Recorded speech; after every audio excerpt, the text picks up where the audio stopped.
My name's Leo. I'm 32 years old. And if you had told me a year ago that my own family would one day stand around me while I collapsed on the ground, debating whether I was faking it or not, I would have laughed in your face. But life has a way of humbling you. And sometimes the people you think will hold you up are the first to step aside and let you fall. I'll never forget that day. It was a warm Sunday afternoon, the smell of charcoal smoke curling through the backyard as my wife's family crowded around the grill. It was supposed to be just another casual barbecue, the kind where kids splash in the pool, the adults sip cheap beer and talk loudly about nothing important, and I fade into the background like I usually do. Except this time, I didn't fade, I dropped. I'd been feeling off for weeks, but I brushed it aside. I work long hours, I barely sleep, and my diet had become more about convenience than health. My wife, Emily, noticed, of course, but she didn't seem overly concerned. "You always overthink things," she told me, brushing off my complaints like they were gnats buzzing around her head. It wasn't that she was cruel, at least, not overtly, but her entire family had this air of superiority, like emotions or vulnerabilities were weaknesses. They prided themselves on being tough, and I guess in their minds, that meant mocking anyone who dared show a crack in their armor. I was an easy target, the quieter son-in-law, the one who worked in tech rather than real work, like construction or sales. To them, my successes weren't tangible, and therefore, not valid. That afternoon, the yard was buzzing with noise. Emily's father, Rick, was holding court by the grill, spatula in one hand and a beer in the other, laughing as he told some recycled story I'd heard a dozen times before. Her mother, Diane, was arranging potato salad bowls and barking orders at everyone else. Emily flitted around, topping drinks, adjusting her hair in reflective windows, and occasionally shooting me glances that felt more like reminders to stay in line than expressions of care. I was sitting on one of those flimsy lawn chairs, trying to keep my breathing steady when the dizziness hit. At first, I thought it was just the heat. I tried to stand, maybe get some water, but the world tilted sideways. My chest felt like it was being clamped in a vice. I remember reaching out, maybe to steady myself, maybe to call for help, but the next thing I knew, I was staring at the sky, my body on the ground, voices swirling around me. "Leo," I think Emily called my name, but it didn't sound panicked, more irritated, like I'd just knocked over a drink. My vision blurred, but I could still make out her father's voice cutting through the air. "Don't call an ambulance. He's just seeking attention." The words hit me even in that haze, burning themselves into my memory. There I was, on the ground, gasping like a fish out of water, and the man who was supposed to be part of my family treated me like some kind of spectacle. Emily didn't argue. No one rushed forward. Instead, they stood there, watching, talking, laughing even. I heard Diane say something like, "He's always so dramatic," before the darkness swallowed everything. When I woke up, fluorescent lights stung my eyes. A hospital ceiling. The antiseptic smell hit me, followed by the slow beep of a monitor. My throat was dry, my chest heavy. I turned my head, expecting to see Emily at least, maybe even Rick or Diane, but the chair by my bed was empty. The room was silent except for the machines keeping rhythm with my pulse. I tried to call out, but my voice cracked. Eventually, a nurse came in, her expression one of practiced calm, but her eyes carried something else. Pity maybe, or concern. She adjusted my checked the monitor, and told me the doctor would be in soon. I asked about my wife. "No one's here," she said softly, almost apologetically, as if she were delivering bad news. That's when the realization started to settle in. I could have died out there. I could have taken my last breath on that lawn while my so-called family stood around debating whether it was worth their time to help me. The thought sat heavy in my chest, heavier than the pain itself. And then the doctor walked in, a clipboard in his hands, his expression serious but not unkind. He introduced himself, asked how I was feeling, then pulled up a chair beside me. His words started measured, clinical, something about tests, results, underlying conditions. But then he leaned closer, lowering his voice as if what he was about to tell me was more than just medical information. It was personal, life-altering. And when he finally said it, my jaw went slack. That was the moment everything shifted. The pain in my chest was nothing compared to the ache of betrayal, the creeping suspicion that what I had been living in wasn't a marriage or a family, it was a facade. The doctor's words planted a seed that would grow into something much bigger than I could have imagined, something that would tear open the cracks in my life and expose what was really beneath. I sat there, alone in that hospital bed, realizing that I wasn't just fighting for my health. I was about to face the ugliest truth about the people closest to me. And that was only the beginning. The doctor's words echoed in my head long after he left the room, leaving me with more questions than answers. I couldn't stop replaying that moment at the barbecue. The way Emily's father dismissed me, the blank looks on everyone's faces, the hesitation when I was on the ground. But what gnawed at me the most was Emily herself. My wife. She hadn't rushed to my side, hadn't argued with her father, hadn't even followed me to the hospital. She just let me go. And now, as I lay in that sterile room, the thought began to twist into something darker. Maybe this wasn't an accident of circumstance. Maybe this was how they really saw me. Expendable, a background character in their lives. Someone who could be written off if he became inconvenient. When Emily finally showed up the next day, she didn't even bother to mask her annoyance. She walked into the room with her phone still in her hand, scrolling through whatever was on the screen. "So, you're awake," she said flatly, as if I'd just woken up from a nap instead of a medical emergency. She glanced at the monitor beeping beside me, then added, "You scared everyone. My dad thinks you exaggerated it. You know how dramatic you can be." I stared at her, my chest tightening with a different kind of pain this time. "Emily," I collapsed. I could have died. My voice cracked, and I hated myself for how vulnerable it sounded. She shrugged. "Well, you didn't. And now you're just making it sound worse. Do you know how embarrassing that was for me? Everyone was talking about it after you were taken away. You made the whole barbecue about you." That word, embarrassing, cut deeper than I expected. In her eyes, my collapse hadn't been a crisis. It had been a spectacle, a disruption to the image her family liked to present. I felt the heat of humiliation crawl up my neck, but I bit my tongue. The doctor's warning still lingered in the back of my mind, urging me to stay quiet, to observe. Over the next few weeks, things didn't get better. If anything, they got worse. Emily's family seemed to use my health scare as fuel for their ongoing mockery. At dinner one night, Rick raised his glass and said, "Let's hope Leo makes it through the night without fainting, huh?" Everyone laughed, even Emily. I forced a smile, my fork paused in midair, the food on my plate suddenly tasteless. Diane chimed in. "Maybe next time we'll just get him a cot in the backyard, save the trouble of an ambulance." The table erupted in laughter again, and I sat there, shrinking inside myself, my face burning. But it wasn't just the jokes. Subtler things started happening too. Emily began making decisions without me, things we would normally discuss as a couple. She agreed to host her sister in our home for a week without asking me. She signed off on an expensive kitchen renovation project and brushed me off when I raised concerns about the cost. "My family thinks it's a good idea," she said with a dismissive wave of her hand. "They know what they're talking about." Even finances, which had always been something we at least pretended to share, started slipping from my grasp. Emily began moving money from our joint account into a separate one for household expenses. When I questioned her, she grew defensive. "Why do you care? You don't even handle most of the bills. My dad says it's better this way, more organized." That last part made my stomach sink. Her father's influence was seeping into every corner of our lives, and Emily let it happen without resistance. The favoritism became glaringly obvious too. At family events, Emily's brother, Brian, was celebrated for every minor achievement. He got a promotion at his job, and Rick toasted to him like he'd won a Nobel Prize.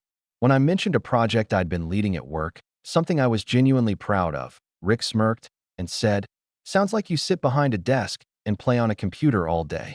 Not exactly breaking a sweat, huh?" Everyone chuckled, and I laughed along weakly, though inside I felt like I was shrinking further into nothing. Emily didn't defend me. She never did. Instead, she leaned into their side, smiling, nodding, reinforcing the narrative that I was fragile, dramatic, and incapable. At one point, I overheard her on the phone with her mother, saying, "Sometimes I feel like I'm babysitting Leo instead of being married to him." I stood in the hallway, frozen, my fists clenched so tightly my nails dug into my palms.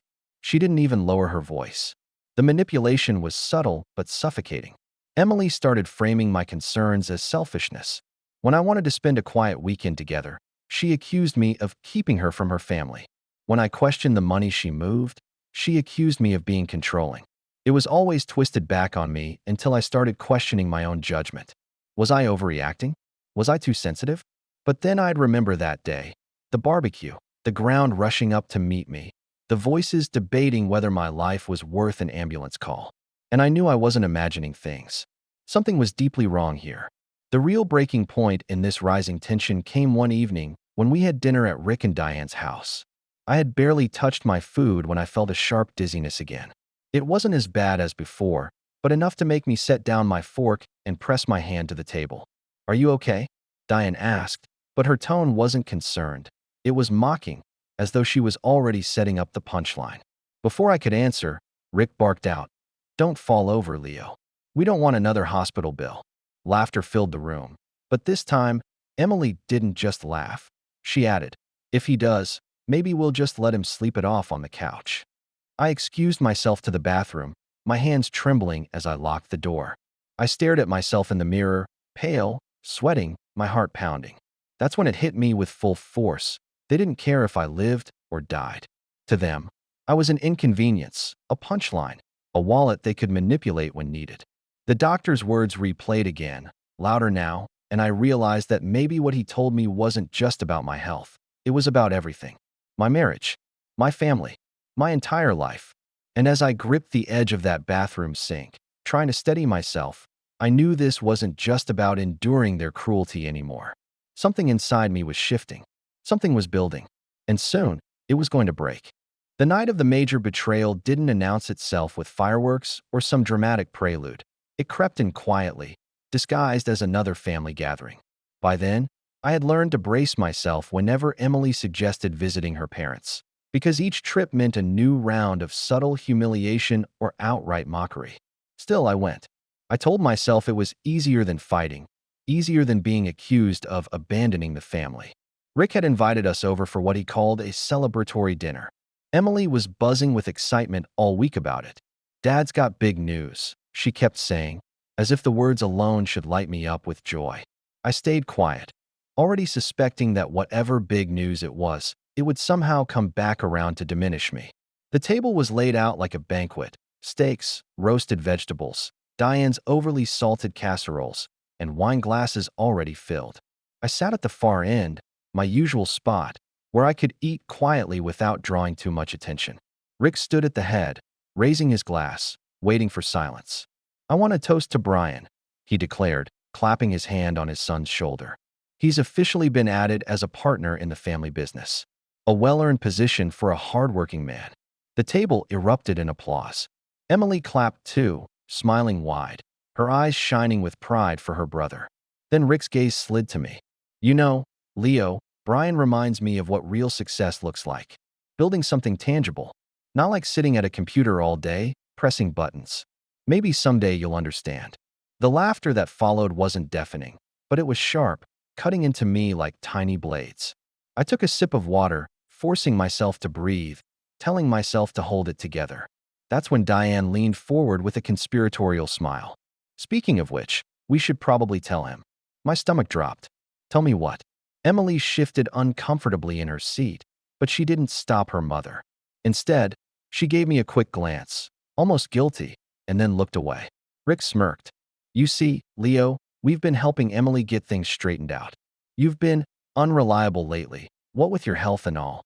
So we thought it best to move some responsibilities around." He slid a folder across the table toward me. I stared at it, my heart hammering. With shaking hands, I opened it, and what I saw made my throat go dry. Bank statements, transfers, signatures. My name wasn't on the accounts anymore. Emily cleared her throat, her voice small but steady. "I moved the joint account into my name. Dad's been helping me manage it better. It's just safer this way. You don't always keep track of things, and after your collapse, I can't risk you messing something up." The room tilted, not from dizziness this time, but from shock. You moved everything?" My voice was barely above a whisper. She nodded quickly, avoiding my eyes. "It's still for both of us. But I'm in control now. It's what my family thinks is best." Rick chuckled. "Best for everyone. Don't take it personally. Some men just aren't cut out for financial responsibility." The table laughed again, but the sound was far away. All I could hear was the roar in my ears, my pulse pounding. I wanted to shout, to flip the table, to demand how she could betray me like this, but the words stuck in my throat. My own wife, the woman I trusted, had stripped me of everything we had built together. Without a word to me, she had handed control of our lives over to her parents. Later that night, back at home, I confronted her. How could you do this without telling me? My voice shook, but not with fear, with rage I could barely contain. Emily crossed her arms, her expression cold. You're overreacting. I did what's best for us. You should be grateful my dad is helping. You've been so unreliable lately, Leo. Someone had to step up. Unreliable. I spat the word like poison. I collapsed. I was in the hospital. And instead of standing by me, you decided I wasn't capable of handling our life anymore. She rolled her eyes. You don't get it. This isn't about betrayal. It's about security. My family knows how to take care of things. You don't. You should be thanking me. That was the moment the final cracks split wide open. I realized she wasn't just siding with her family. She was becoming them. Every sneer, every dismissal, every manipulation, they weren't just things her parents did to me anymore. They were things she believed too. And then came the dagger I didn't see coming. She added, almost casually, besides, if anything ever happened to you, at least everything's already in my name. It's easier that way. I stood there, frozen, my chest tight, my fists clenched. She had said it without hesitation, without care, as if my life was already expendable. That night, lying awake while she slept peacefully beside me, I stared at the ceiling and felt the weight of the truth crash down on me. The woman I married wasn't my partner anymore. She was my handler, my warden, part of a family that saw me as a liability instead of a person. And for the first time, the thought entered my mind.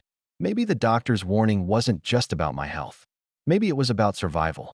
Because if I didn't do something, if I didn't find a way to take back control, I wouldn't just lose my marriage or my dignity. I might lose everything. And as the clock ticked past 3 a.m., I realized that the betrayal wasn't over. It was only the beginning. Rock bottom didn't hit me all at once. It came in waves, each one dragging me further under until I barely recognized the man I was anymore. After Emily's betrayal with the accounts, something inside me cracked, but I didn't explode the way I wanted to. Instead, I went quiet. I swallowed my anger and kept my head down, because every time I tried to push back, she twisted my words into proof that I was unstable, unreliable, even selfish. The weeks that followed blurred into a haze of exhaustion. I still went to work, but my focus was gone. My colleagues noticed the change, how I seemed distracted, how I missed deadlines I never would have missed before. I was the dependable one at the office, the one who double-checked everything, the one people leaned on.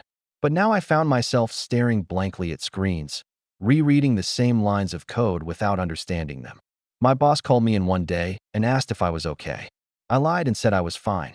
What else could I say? That my wife and her family had decided I wasn't capable of running my own life? At home, things only grew worse.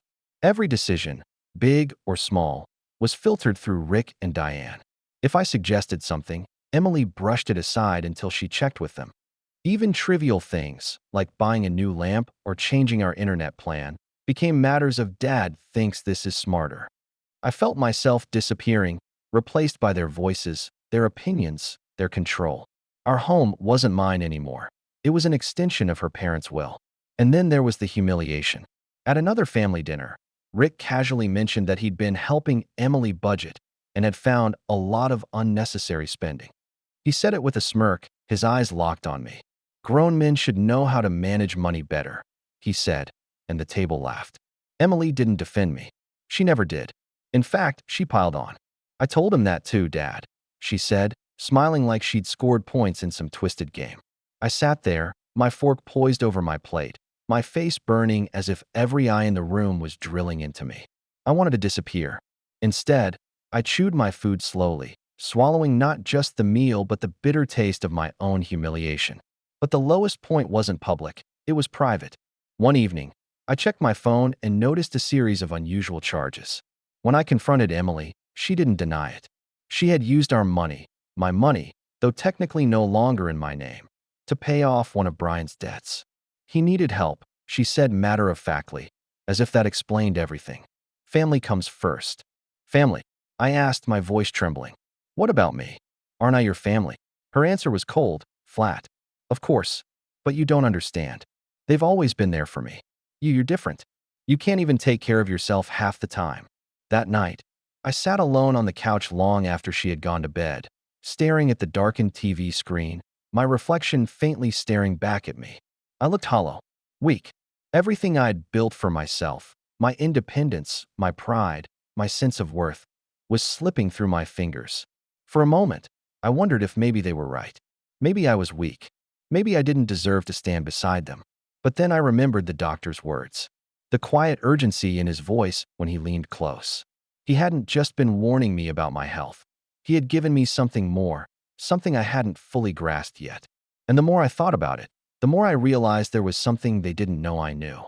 I didn't act on it yet. Not then. Instead, I started watching, listening. I let them talk, let them mock me, let them underestimate me. I kept my head low, nodding along, giving them the illusion they had won. Because in their arrogance, they revealed things they shouldn't have. Rick boasting about tax shortcuts. Diane slipping up about accounts no one else knows about. Emily bragging to her sister about how everything's in my name now. I filed it all away, every word, every slip, every smug smirk.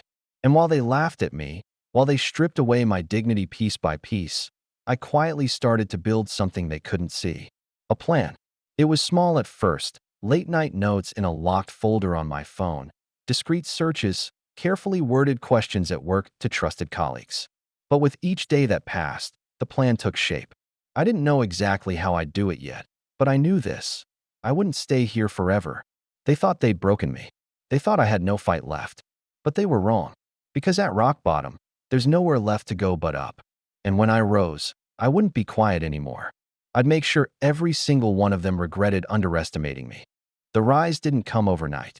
It wasn't some cinematic moment where I stood up one day and declared I'd had enough. No, it was quieter than that, almost invisible at first, like the slow rebuilding of muscle after a long illness. But every step mattered. Every inch I gained back felt like a rebellion against the hold Emily and her family thought they had on me. The first step was my health. The doctor's warning had stuck in my head like a thorn, nagging at me whenever I felt weak or short of breath. He'd told me, bluntly, that if I didn't change something soon, I was on a dangerous path. That collapse at the barbecue hadn't been just a fluke, it was a symptom. And in my lowest moments, I realized that if I didn't take control of myself, I wouldn't have the strength to take control of my life. So I started small. Morning walks, even when my body protested. Cutting out the fast food I'd been leaning on during stressful nights. Water instead of soda, vegetables instead of quick carbs. It wasn't glamorous, and it wasn't easy, but over time, I felt my body fighting its way back to me. I dropped the weight that had been dragging me down. My energy slowly returned, and with it came something I hadn't felt in a long time: clarity. Next was my career. For months, I'd been going through the motions at work, letting my performance slip. But with each step I reclaimed in my health, I found myself able to focus again. I threw myself into projects with a determination that surprised even me. I stayed late not out of despair, but out of drive, refining my work, pushing for results. My boss noticed. My team noticed. And soon, opportunities started landing in my lap. Opportunities one wouldn't have been offered if I'd stayed the broken man they thought I was. It wasn't long before I was asked to lead a new project, one that was higher profile and carried more weight than anything I'd touched before. The kind of project that could shape reputations, even careers. I accepted, of course, though I didn't tell Emily.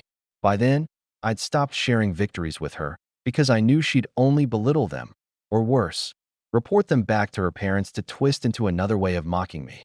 No, this win was mine, and I held it close like a secret weapon. Financially, I started building something separate. I couldn't touch the accounts Emily had transferred, but I opened new ones, quietly, carefully, in my own name. Side projects from work, small consulting gigs, even investments I'd researched meticulously began to add up. It wasn't much at first, but every deposit into those hidden accounts felt like a brick in a wall I was building between myself and her family's control. And perhaps the most empowering part was how I stopped reacting. At dinners, when Rick mocked me, I no longer flinched. When Diane made snide remarks about me being fragile, I didn't take the bait. I smiled politely, said little, and let them think I'd surrendered. In truth, I was observing more than ever. I noticed the way Rick bragged about deals that didn't sound entirely legal. I noticed how Diane dropped hints about money stashed away in places she thought no one else knew. I noticed Emily's growing carelessness, how she flaunted her control of the finances without realizing how revealing her words could be. To them, I was still the fool sitting quietly at the table. But inside, I was sharpening every piece of information they handed me, storing it away like arrows for a quiver I hadn't yet revealed. One night at work, after a particularly long session on the new project, I looked around the office floor as the lights dimmed and realized something. I was no longer the man they thought I was. I wasn't weak. I wasn't helpless. I wasn't their dependent. I was rebuilding, piece by piece, stronger than before. And the more I grew, the more their voices seemed smaller. Their laughter didn't sting the way it once did. Their dismissal didn't define me anymore. If anything, it fueled me. Because I knew something they didn't know, that every insult, every betrayal, every arrogant smirk was building toward a reckoning. For the first time in months, I felt hope. Real hope. The kind that kept me awake at night, not in despair, but in anticipation. Because I knew, deep down, that the balance of power was shifting. Slowly, quietly, invisibly to them, but undeniably to me. And soon, the day would come when I wouldn't just rise quietly. I would rise in a way they could never ignore. And when that moment came, they would see just how wrong they had been to underestimate me. The setup for revenge began, strangely enough, with silence. By this point, Emily and her family had grown comfortable in their control, so certain that I was broken and compliant that they didn't bother to hide things anymore. And that's when people get careless, when they underestimate the one they think has no fight left. One evening, Rick invited us over for what he called a business dinner. Normally, I dreaded these nights, hours of listening to him brag about deals and insider tricks, while Diane played hostess and Emily acted like she was seated at the royal table. But this night was different. I wasn't there as the humiliated son-in-law anymore. I was there as a listener, a collector. Rick had been drinking heavily, his voice loud and his gestures broader with each passing glass. He started boasting about a project he was handling, something about moving assets around through shell accounts. "The government's too slow to catch on," he said with a laugh, tapping his nose like it was an inside joke. "You just have to know how to play the game." Diane hushed him, but not before he let slip a detail. An account number, rattled off half in jest to Brian, who nodded eagerly. It wasn't much, but to someone like me, who'd quietly been learning how money trails worked, it was a thread. And threads, when pulled carefully, unravel entire garments. A week later, I caught Emily in the kitchen whispering on the phone to her sister. She thought I wasn't home yet, but I stood just out of sight, listening. "Yeah, it's all in my name now," she said proudly. "If anything ever happened, it would all be mine. Dad made sure of that. Leo doesn't have a clue." She laughed, and something inside me hardened. But what caught my attention wasn't the arrogance, it was the slip. If anything ever happened, those words rang in my head. She wasn't just talking about security. She was talking about ownership, possession, as though I were a ghost already. That same week, at work, something happened that would shift everything. The project I had been leading, an ambitious, high-stakes rollout, was a success. My team pulled through, and the company's leadership took notice. One afternoon, I was called into a meeting with executives, and to my surprise, they offered me a promotion. A real one this time. It came with a significant raise, stock options, and more importantly, control over a division that handled sensitive client data. The timing couldn't have been more perfect. While Emily and her family thought they had stripped me of financial independence, I was quietly being handed access to resources, information, and influence they couldn't begin to imagine. And I didn't breathe a word of it at home. Instead, I started building a parallel life. I funneled part of my new income into those hidden accounts I'd opened, spreading them across different banks under careful layers. I started consulting with a financial advisor, one who understood discretion. Bit by bit, I was securing a foundation that no one could touch but me. But the real breakthrough came when I ran into an old college friend, Alex, who now worked in forensic accounting. We grabbed coffee one weekend, and as we caught up, I mentioned, without names or specifics, how I'd noticed some strange financial behaviors in someone close to me. Alex's eyes lit up. That's my bread and butter, he said. He explained how certain red flags, like the kinds of things Rick had bragged about, were almost tailor-made for investigation. With the right documentation, he said, you could expose everything. That was when the plan crystallized in my mind. Rick wasn't just arrogant, he was reckless. And reckless people leave trails. If I could quietly collect evidence, with Alex's help, I could do more than just free myself. I could dismantle the entire facade they'd built, piece by piece, until they were left with nothing. At home, I played my role perfectly.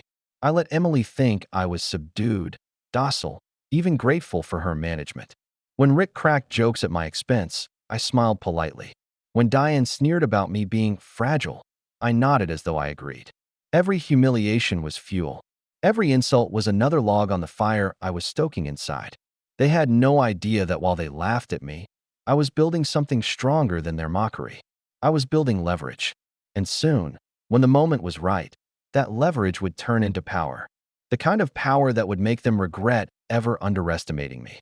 The kind of power that would finally put me back in control. And when it happened, it wouldn't just be revenge. It would be justice. Revenge didn't arrive with fireworks. It arrived with silence, with careful planning, with the kind of patience that my wife's family never thought I had. They thrived on impulse, on arrogance, on loud declarations of dominance. I learned to thrive on the opposite. By the time everything was in place, months had passed since the barbecue collapse. To Emily and her family, I was still the quiet one, the weak link. They thought they had broken me. But while they smirked and mocked, I was weaving a net around them, thread by invisible thread. It started with Rick. His bragging about shortcuts had given me all the ammunition I needed. With Alex's guidance, I began piecing together the evidence. Unusual transfers, unreported accounts, and patterns that screamed fraud to anyone who knew what to look for. I didn't confront him directly. I didn't even let him suspect. Instead, I quietly gathered every detail, every slip, every loose end he carelessly let fall in front of me. The more I dug, the more I found. And it wasn't just Rick. Diane had her own skeletons. Cash stashes moved in ways that didn't add up, and loans under names that shouldn't have existed. Emily, too, though she thought she was untouchable, had her fingerprints all over accounts that weren't supposed to be hers yet. They had grown so comfortable with control that they never stopped to consider who might be watching. The first move I made was financial, quiet, but devastating. With Alex's help, I drafted a report, clean, meticulous, undeniable, and submitted it anonymously to the right authorities. I knew it wouldn't explode overnight, but I also knew once it was in motion, there would be no stopping it. The gears of the system were slow, but they were relentless once they turned. While that unfolded, I prepared my personal strike. I'd been funneling money into my own accounts, building them up while Emily thought she held all the strings. What she didn't know was that I had already shifted my salary into accounts she couldn't touch. For months, she had been boasting about everything being in her name, not realizing that her empire was hollow. By the time she noticed, it would be far too late. The real reveal came one evening at another of Rick's endless dinners. He had invited us over, as usual, and was in fine form, drunk, loud, boasting about some deal he'd just closed. The table was buzzing with laughter at my expense again when Rick raised his glass and said, "To family, to building something real together, unlike sitting behind a screen." That was my moment. I smiled politely, lifted my own glass, and said, "You're right, Rick. Building something real matters. Which is why it's so interesting how you've built, well, let's just say, a house of cards." The table quieted, confused. Rick frowned, lowering his glass. "What's that supposed to mean?" I leaned forward, calm, steady, my voice low but clear. "I know about the transfers, the shell accounts, the loans and names that don't exist. I know about the money Emily shifted into her name. And I know, more importantly, that the people who need to know about it already do." The silence was deafening. Diane's fork clattered onto her plate. Brian muttered, "What?" under his breath. Emily stared at me, her face pale, her lips parting in shock. Rick barked out a laugh, trying to recover. "You don't know what you're talking about." I smiled. "Don't I? Funny thing about working in tech, you learn how to follow trails. And funny thing about arrogance, you all left plenty of them. Every brag, every careless word, every slip. I've been paying attention." and I made sure the right people have it all now. Emily's voice broke through, trembling. Leo, what did you do? I turned to her, my expression flat. What you forced me to. You took everything from me, treated me like a liability, a burden. You thought I'd just stay quiet forever. But here's the truth. While you were busy laughing at me, I was building something stronger than all of you. Independence. Evidence. Power. Rick stood, his face red, his hands shaking. You'll regret this. I didn't flinch. No, Rick. You will. The room erupted in chaos. Voices overlapping, chairs scraping, Diane's sharp voice rising above the others. Emily grabbed my arm, her nails digging into my skin. Leo, you can't do this. You'll ruin everything. I looked at her, calm, almost pitying. You already ruined everything the moment you chose them over me. The moment you stripped me of my trust, my dignity, my life. I just made sure there would be consequences. I stood, leaving my glass half full on the table, and walked out into the night. Behind me, their voices echoed in panic, fury, and fear. For the first time in years, I didn't feel small. I didn't feel weak. I felt steady, grounded, alive. And as I walked away, I knew it was only the beginning. The reports I'd filed would catch up to them soon enough. The money I'd secured was untouchable. Their empire was crumbling, and all I had to do was watch it fall. They had taken me to rock bottom. Now, it was their turn. And this time, there would be no escape. The fallout came faster than even I expected. Within weeks of that dinner, the first cracks in Rick's empire began to show. It started with whispers, calls from banks, letters from agencies, nervous conversations behind closed doors. Then it escalated. One morning, Emily stormed into our kitchen, her face pale, clutching a letter. They're auditing Dad's business, she said, her voice trembling.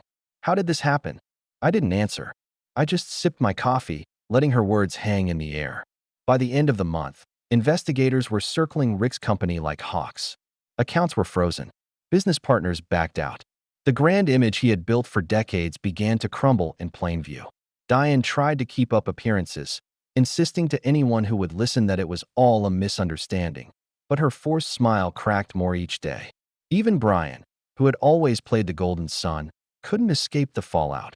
His name had been tied to enough of the shady dealings that he was pulled down with them. And Emily? She realized too late that her control of our finances was a liability, not power. The accounts in her name were now under scrutiny, every transfer, every questionable expense laid bare. She begged me one night, her voice breaking in a way I'd never heard before. Leo, please fix this. You know how. You can make it go away. I looked at her, really looked at her, and saw not the woman I had once loved, but the reflection of her father and mother's greed staring back at me. I already did fix it, I said calmly. I fixed it for me. For once, I chose myself. When the investigators finally knocked on Rick and Diane's door, I wasn't there to see it. I didn't need to be. I'd already moved into a new apartment, one I'd paid for entirely from my own accounts, the accounts they never knew existed. The place was small, simple, but it was mine, truly mine. For the first time in years, I could breathe without feeling someone else's hand around my throat. The final blow came in the form of headlines. Rick's name splashed across local news, his company dismantled, his assets seized. Diane's voice cracked as she tried to defend him to reporters, but the damage was irreversible. Emily called me once more, sobbing, her words desperate. We can fix this, Leo. We can rebuild. We're still married. I listened quietly, then said the only thing I had left to say. You were never on my side. You made your choice. Now you can live with it. And I hung up. Months later, I passed by their old home and saw the gates chained, the lawn unkempt, the proud symbol of their power reduced to decay. The family that once stood above me, mocking, belittling, laughing, was scattered and broken, undone not by my anger, but by their own arrogance. Standing there, I realized I no longer carried the weight of their cruelty. I wasn't the fragile man they had painted me to be. I wasn't their burden. I wasn't their joke. I was free.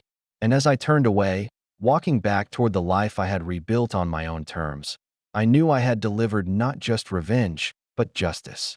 Because in the end, the people who once stood over me while I lay on the ground had been brought to their knees. And this time, I was the one who walked away.